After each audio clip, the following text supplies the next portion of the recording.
दर्शकों, वह 5 स्त्रियां कौन हैं जो विवाह करने के बाद भी कुंवारी कहलाती हैं? जय श्री राम दर्शक बंधु, स्वागत है आप सभी का आपके अपने चैनल ऑल सत्य ज्ञान यूट्यूब चैनल में। दर्शकों, आज की इस वीडियो में आज का प्रसंग बहुत ही ज्ञानवर्धक है और रहस्यमयी भी है। आज का विषय है कि ऐसी वह कौन सी 5 स्त्रियां हैं जो विवाह करने के बाद भी कुंवारी रहती हैं। जिन स्त्रियों ने विवाह किया और फिर भी कुंवारी कन्या के नाम से जानी जाती हैं, वह कौन कौन सी स्त्रियां हैं, दर्शकों जानते हैं इस वीडियो के माध्यम से। लेकिन प्रिय दर्शक बंधुओं, हमारी वीडियो की समाप्ति तक बने रहें इस चैनल पर। अगर हमारे चैनल पर आप नए दर्शक मेहमान बंधु हैं तो चैनल के लिए सब्सक्राइब कर लें, वीडियो को लाइक कर लें और अच्छे अच्छे कमेंट भी किया करें। और इस कहानी के लिए आप सगे संबंधियों में अवश्य शेयर करें ताकि उन्हें भी पता चल सके कि वह ऐसी कौन सी 5 स्त्रियां हैं जिन्होंने शादी की और फिर भी कुंवारी कहलाई जाती हैं। दर्शकों, पहली स्त्री है अहिल्या, जिनका वर्णन, इनकी कथा का वर्णन वाल्मीकि रामायण के बाल कांड में मिलता है। पतिव्रता नारी थी। इनका विवाह ऋषि गौतम से हुआ था। दोनों ही वन में रहकर तपस्या और ध्यान करते थे। शास्त्रों के अनुसार इंद्र ने गौतम की पत्नी को, शास्त्र के अनुसार इंद्र ने अहिल्या के साथ उस वक्त छल से सहवास किया था जब गौतम ऋषि प्रातःकाल स्नान करने के लिए गए थे। लेकिन जब गौतम मुनि को यह अनुभव हुआ कि ये तो छल है और अभी रात्रि से सुबह होने में काफ़ी समय लगेगा, तब शीघ्र ही वो वापस आश्रम की ओर आए। जब आश्रम के पास पहुँचे तब इंद्र उनके ही रूप में उनकी पत्नी अहिल्या के साथ में सहवास में लीन थे। उन्होंने इंद्र को पहचान लिया और अहिल्या से बोले, हे पापिनी, तू अपने पति को ही नहीं पहचानती है। तभी गौतम ऋषि ने इंद्र द्वारा किए गए इस कुकृत्य को जानकर क्रोधित होते हुए इंद्र तथा देवी अहिल्या को, उन दोनों को ही श्राप दे दिया। तब अहिल्या कहने लगी, हे स्वामी, इसमें मेरा कोई दोष नहीं है। देवी अहिल्या द्वारा बार बार क्षमा याचना करने पर फिर भी गौतम मुनि नहीं माने और कहा कि तुम पत्थर की शिला बनकर यहीं पर निवास करोगी। और जब त्रेता युग में भगवान विष्णु श्री राम के रूप में अवतार लेंगे, तब उनके चरण स्पर्श से तुम्हारा उद्धार होगा। तो दर्शक बंधुओं, पहली स्त्री तो यह अहिल्या थी जो कुमारी कन्या के नाम से जानी जाती है। दूसरी स्त्री द्रौपदी है।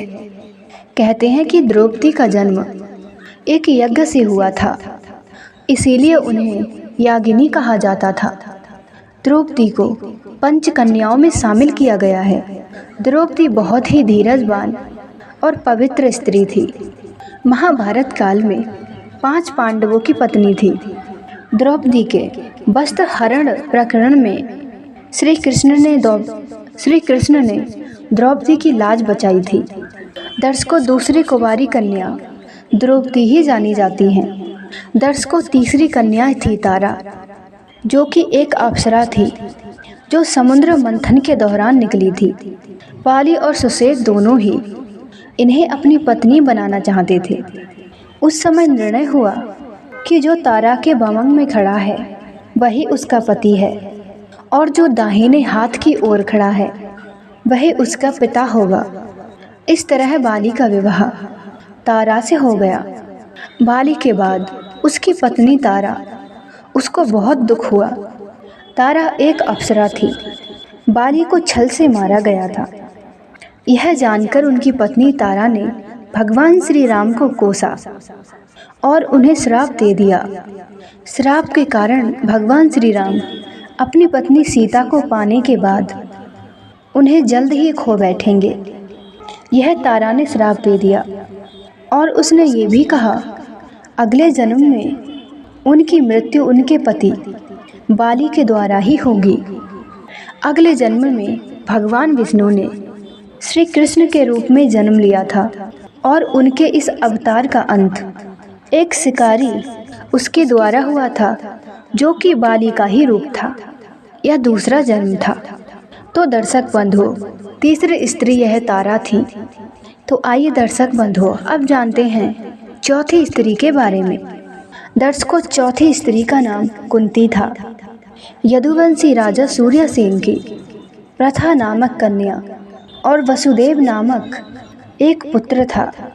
प्रथा नामक कन्या को राजा सूर्यसेन ने अपने वह संतानहीन लड़के को गोद दे दिया था।